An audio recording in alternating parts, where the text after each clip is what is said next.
موروكو أفريقيا وسنغافورة نايلو مقولحتانا أبتا بدحر هوليوود زسراع زعباية ناي فيلم ستوديو زلوها هاجر يقعرف نهزبا بإتبوت صفت زلونا بران هيوتنون بعلم درجات فلت هاجريام بستمال ام حبراو أقلقلوتن تحت قرصن بناي توريست بزحي بزمناونت ناي ودب بإندستراوي معبالة بمعبولن قلطفن ناي بابور أقلقلوتن بدرجة أفريقيا أب قدامنت تسرع هاجريام إذا هاجر زيا أب سميناو معراب ناي أفريقيا تدوكينات تركب كوينا مس مأكلاي بحرن مس أتلانتيكاو وقيانوس تداوب أفريقياويت موروكويام ناي أفريقان إيروبان كارتا بمستوعل مس تعزب أب قل خفال نايت كارتا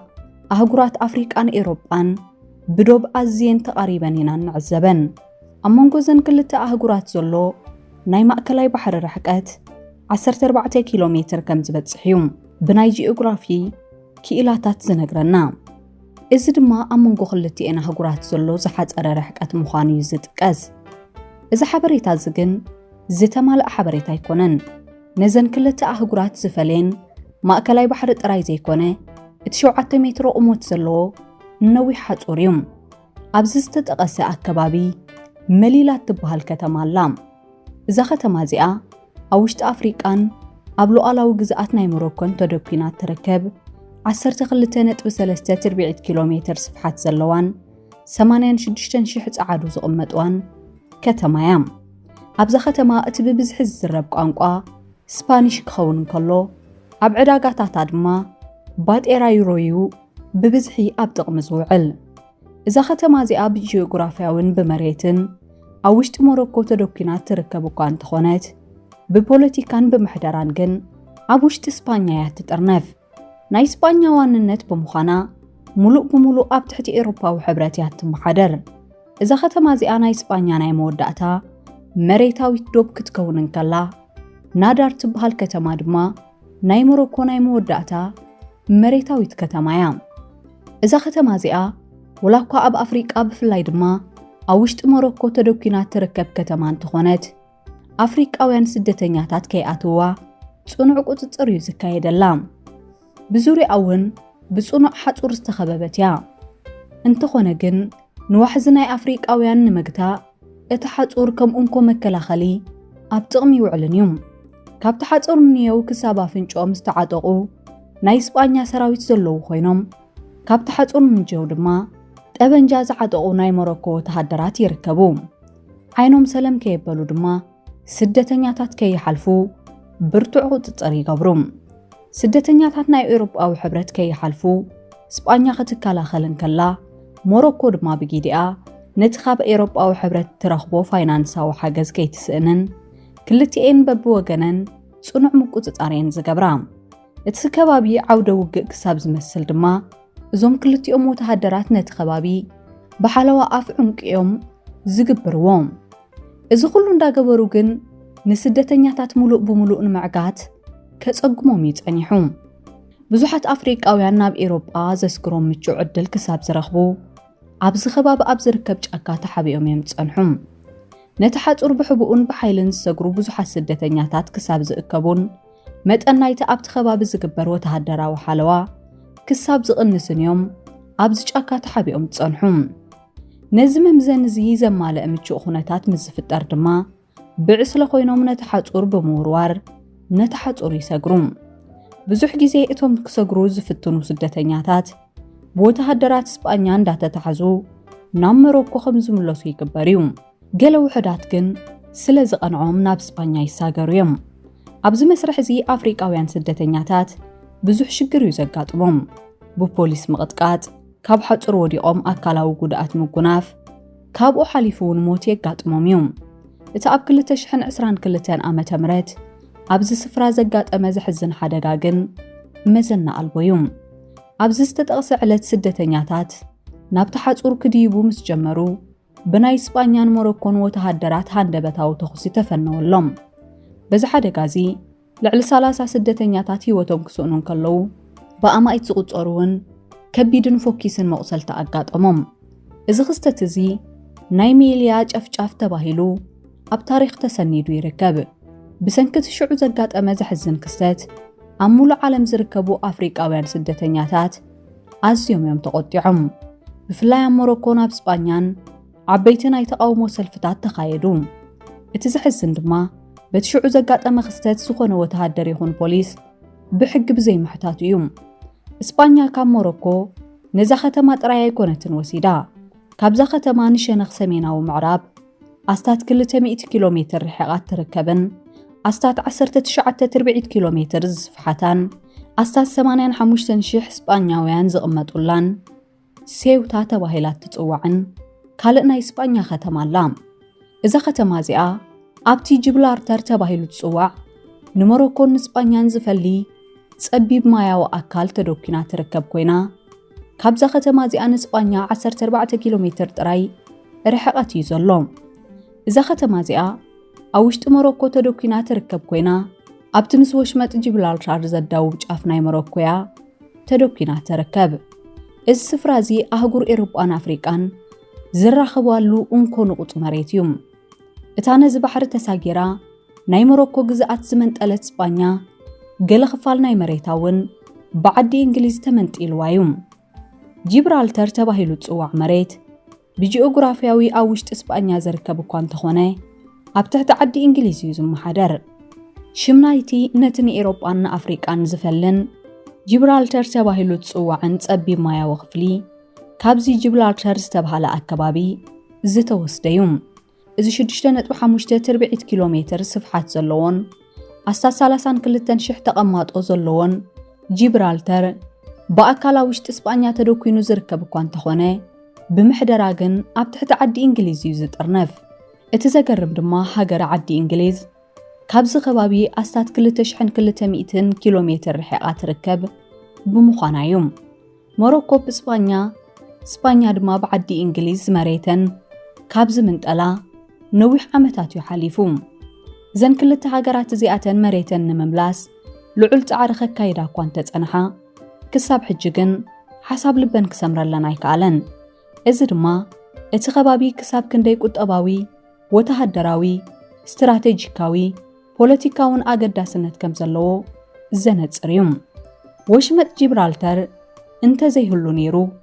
ኣብ ደቡባዊ ኤውሮጳ ተደኪነን ዝርከባ ብዙሓት ሃገራት ኤውሮጳ ብባሕሪ ምስ ካልኦት ሃገራት ንኽራኸባ መጸገመን ነይሩ። ብዓለም ደረጃ ስትራቴጂካዊ ኣገዳስነት ዘለዎም 7 ናይ ባሕሪ መስመራት ዘለዉ ኮይኖም ሓደ ካብኦም እዚ ወሽመጥ ጂብራልተር ተባሂሉ ዝጽዋዕ ጸቢብ ናይ ባሕሪ መስመር እዩ። ኣብ ዓመት ልዕሊ 100,000 ናይ ንግዲ መራኽብ ዝሓልፋሉ ኣዝዩ ኣገዳስን ስትራቴጂካውን ናይ ባሕሪ መስመር እዩ።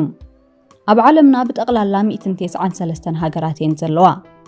ካብዚአን እተን 44 ሃገራት ናይ ባሕሪ ኣፍ ደገ ዘይብለን እየን። እተን ዝተረፋ 149 ሃገራት ግን ናተይ ዝብልኦ ናይ ባሕርን ናይ ውቅያኖስን መስመር ዘለወን እየን። ካብዚአን እተን 21 ሃገራት ፍሉይ ትዕድልቲ ዘለወን ሃገራት እየን። እዘን 21 ሃገራት እዚኣተን ብባሕሪ ዝተኸበባ ወይ ድማ እንተወሓደ ክልተ ናይ ባሕሪ መስመር ዘለወን ሃገራት እየን። ሓንቲ ካብዚአን ድማ ሞሮኮ እያ። ሞሮኮ ብምዕራባዊ ክፋላ ምስ ኣትላንቲካዊ ውቅያኖስ ትዳቦብ ኮይና ካብዚ ውቅያኖስ እዚ ልዕሊ 1800 ኪሎ ሜትር ዝግመት ናይ ባሕሪ ኣካል ኣለዋ። ብሰሜናዊ ምብራቕ እውን ምስ ማእከላይ ባሕሪ ትዳቦብ ኮይና ካብዚ ባሕሪ እዚ ልዕሊ 500 ኪሎ ሜትር ዝግመት ማያዊ ኣካል ኣለዋ። እዞም ናይ ባሕሪ ኣፍ ደገታት እዚኣቶም ኣብ ቁጠባዊ ዕቤት ናይ ሞሮኮ ከም መሰረት እዮም ዝቑጸሩ። ሞሮኮ ኣብዞም ክልተ ባሕርታት እዚኣቶም ዝተደኮኑ 22 ዓበይቲ ወደባት ኣለዋ። ብስፍሓትን ብዘመናውነትን ብብዝሒ ዝሕዞ ኮንቲነራትን ብዓለም ደረጃ ሻድሻይ ብኣፍሪቃ ደረጃ ድማ ቀዳማይ ዝስራዕ ወደብ ኣብዛ ሃገር እዩ ዝርከብ። እዚ ወደብ እዚ ታንጀር ሙድ ዝበሃል ኮይኑ ኣብ ዓመት ልዕሊ 9 ሚልዮን ኮንቲነርን ልዕሊ 7,000 ናይ ጽዕነት መኻይንን ከእንግድ ዝኽእል ዓቢ ወደብ እዩ። ብንግዲ ድማ ንኤውሮጳ፣ ኣፍሪቃ፣ ኤስያ፣ ኣሜሪካን ዘራኽብ ምሰን ኣብ 70 ሃገራት ዝራኸቡ 180 ወደባት ቀጥታዊ ርክብ ዘለዎን ዓቢ ወደብ እዩ። ብመንጸር ናይ ወጻኢ ቀጥታዊ ወፍሪ ብደረጃ ኣፍሪቃ ኣብ ቀዳምነት ንኽትስራዕ ዘኽኣላ ዓብን ዘመናውን ወደብ እዩ እዚ ወደብ እዚ ምስ ኩሉ ኩርናዓት ናይ ሞሮኮ ብባቡር ብኣየር ብጽርግያን ዝተኣሳሰርን ኣብ ዙርያኡ 3 ዓበይቲ ናይ ኢንዱስትሪ ዞባታት ዘለዎን እዩ እዚ ሃገር እዚኣ ምስ ብዙሓት ኣብ ኣሜሪካ ኤውሮጳ ኤስያን ዝርከባ ሃገራት ናፃ ንግዳዊ ስምምዕ ስለ ዘለዋ ኣብ ሞሮኮ ዝፈርዩ ኣቑሑ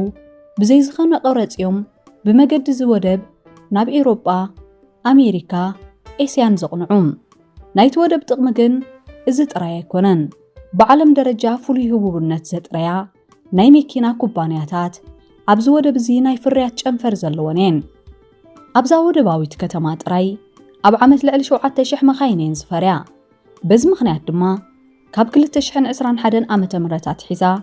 ብኣፍሪቃ ደረጃ እታ ዝበዝሐ መኪና እተፍሪ ሃገር ክትከውን በቒዓላ በቲ ናብ ዓለም እትልእኾ ናይ መኪና ፍርያት ድማ ኣብ ዓመት ልዕሊ 10 ሚልዮን ዩሮ ዝግመት ገንዘባዊ ኣታውያ ትረክብ ኣብ ርእሲ ዝውን እዚ ምስ ምፍራይ መካይን ዝተሓሓዝ ዓውዲ ንልዕሊ 200,000 ዜጋታት ናይ ስራሕ ዕድል ፈጢሩ ይርከብ እዚ ምዕባለ ድማ ብሳላቶም ትውንኖም ወደባትን ብሳላቲ እትኽተሎ ክፉት ናይ ንግዲ ፖሊስን ዝተረኽበ ምዕባለ እዩ ናይታ ሃገር ቁጠባውን ኢንዱስትርያላውን ዕቤት ግን መኪና ብምፍራይ ጥራይ ዝተረኽበ ኣይኮነን ልዑል ስልጠና ዝቐሰመ ዓቕሚ ሰብን ልዑል ቴክኖሎጂ ዘድልዮምን ፍርያትን ተፍርያ ሓደ ካብኦም ድማ ንነፈርቲ ዝኸውን ብሉጽ ሞተር ምስራሕ እዩ ብዓለም ደረጃ ዓብይ ሽም ዘጥረያን ንነፈርቲ ዝኸውን ሞተር ዝሰርሓን ኩባንያታት ኣብ ሞሮኮ ይርከባ ንከም ቦይንግን ኤርባስን ዝኣመሰላ ዓበይቲ ናይ ነፈርቲ ኩባንያታት ከይተረፈያ ናይ ነፈርቲ ሞተር ኣፍርያት ትሸይጥ ኣብ 2030 ድማ ናይ ገዛእ ርእሳ ዓበይቲ ናይ ህዝብን ናይ ጽዕነትን ነፈርትን ምፍራይ እውን ውጥን ሒዛ ኣብ ምንቅስቓስ ትርከባላ ታንጀር ናይ ወደብን ናይ ኢንዱስትሪን ከባቢ ጥራይ ኣይኮነን እዚ ቦታ እዚ ምስ ማእከላይ ባሕርን ምስ ኣትላንቲካዊ ውቅያኖስን ዝዳቦብ ስትራቴጂካዊ ስፍራ ብምዃኑ ብኣሽሓት ዝቑጸሩ ቱሪስት ዝበጽሕዎ ስፍራ እዩ ብደረጃ ኣፍሪቃ እታ ዝበዝሑ ቱሪስት ዝበጽሕዋ ሃገር ሞሮኮ እያ ኣብ 2023 ዓመተ ምህረት ጥራይ 14.5 ሚልዮን ቱሪስት ብምትእንጋድ ልዕሊ 19 ቢልዮን ዶላር ዝግመት ገንዘባዊ ኣታው ረኺባ እያ እዚ ናይ ቱሪስትን ናይ ገንዘባዊ ኣታውን መጠን ኣብ ዘን 75 ዓመታት ብዕጽፊ ክዓቢ ምዃኑ እዩ ብሰፊሑ ዝግመት እዚ ግን ግምት ጥራይ ኣይኮነን ዓለምና ድሕሪ 4 ዓመታት ናብ ሞሮኮ ዓይናት ተውድቐሉ ካልእ ምኽንያት እውን ኣሎ እዩ ንሱ ድማ ምስቲ ኣብ 2030 ዓመተ ምህረት ዝካየድ ናይ ዓለም ዋንጫ ዝተሓሓዝ እዩ እዚ ኣብ 2030 ዓመተ ምህረት ዝካየድ ዋንጫ ዓለም ኣብ 3 ኣህጉራትን ሃገራትን ዝካየድ ኮይኑ ሓንቲ ካብተን ኣንገድቲ ድማ ኣፍሪቃዊት ሞሮኮ እያ ንደቡብ ኣፍሪቃ ተኸቲላ እታ ዋንጫ ኣፍሪቃ ክትእንግድ ዝበቕዐት ካልአይቲ ኣፍሪቃዊት ሃገር ተባሂላ ንኽትጽዋዕ ክብሪ ረኺባላ ፖርቱጋል ሞሮኮ ስጳኛ ነቲ ኣብ 2030 ዓመተ ምህረት ዝካየድ ዋንጫ ዓለም ንኸእንግዳ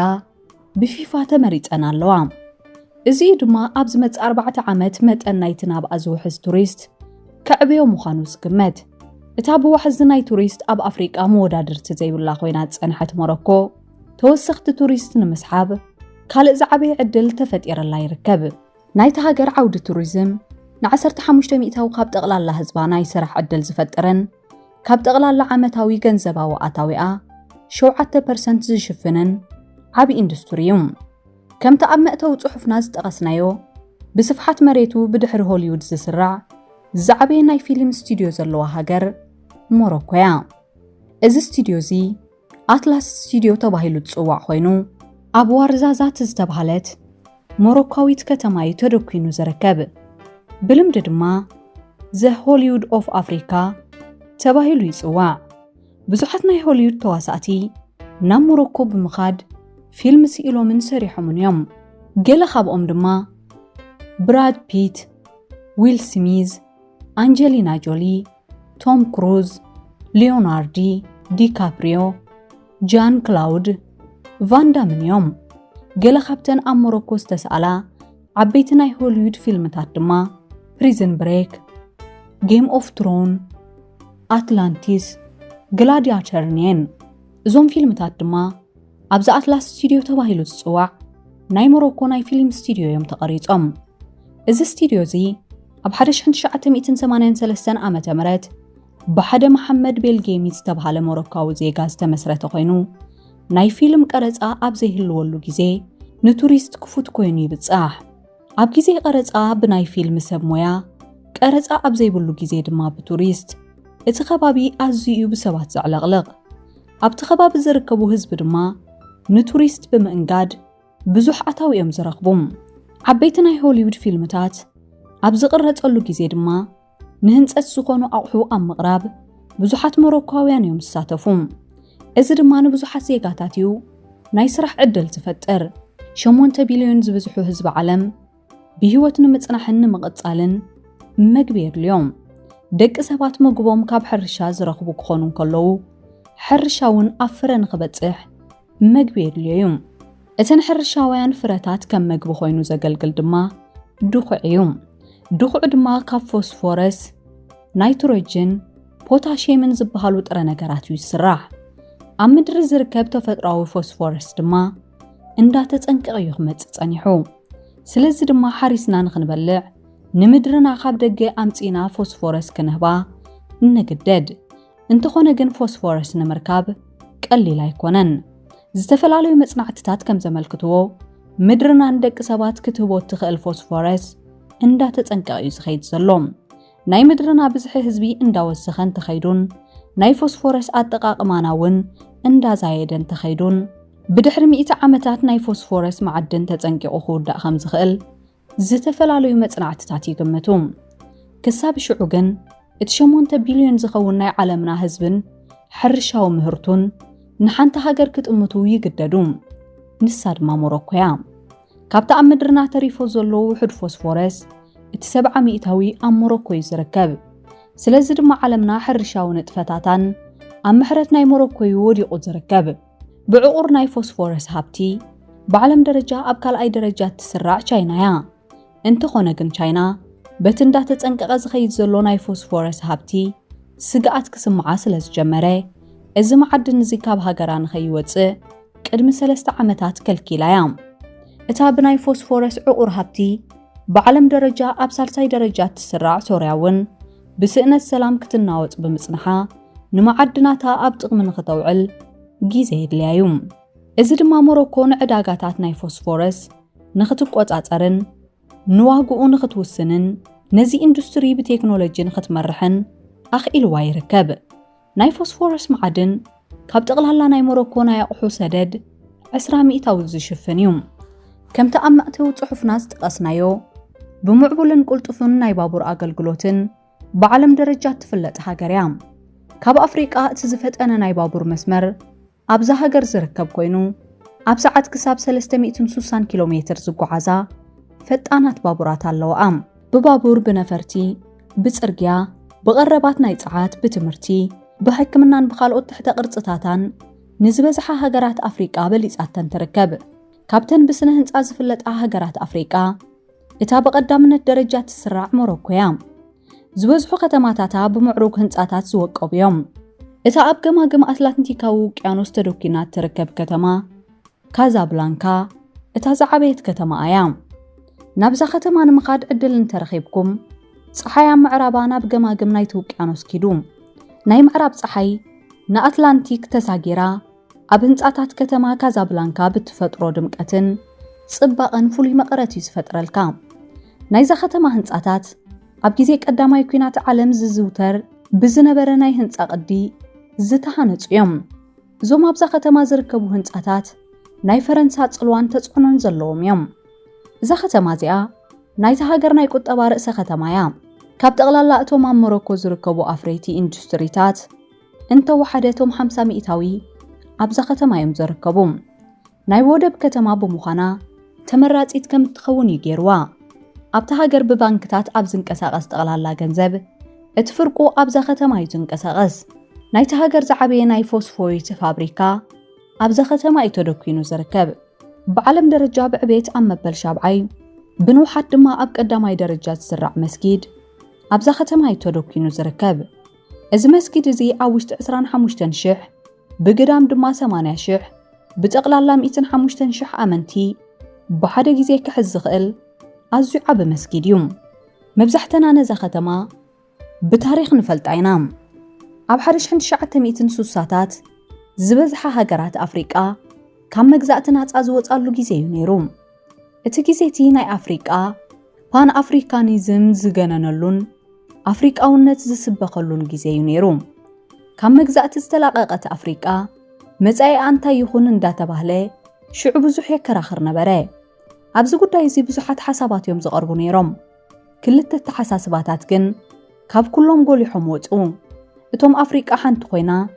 ኣብ ትሕቲ ሓደ ምምሕዳር ትጠርነፍ ዝበላ ተሓሳስባ ዝነበሮም ፓን ኣፍሪካውያን ብጋናዊ ክዋኑ ንኩርማህ እንዳተመርሑ ኣብዛ ሕጂ ንዛረበላ ዘለና ከተማ ካዛብላንካ ኣኼባ አካየዱ ኖ ቅድሚ ፖለቲካ ናይ ቁጠባ ውህደት እዩ ክፍጠር ዘለዎ ዝበላ ተሓሳስባ ዝነበሮም ኣፍሪቃውያን መራሕቲ ድማ ብኢትዮጵያዊ ንጉስ ሃይለ ስላሴን ብሴኔጋላዊ ፕሬዝዳንት ሴዳር ሴጎርን እንዳተመርሑ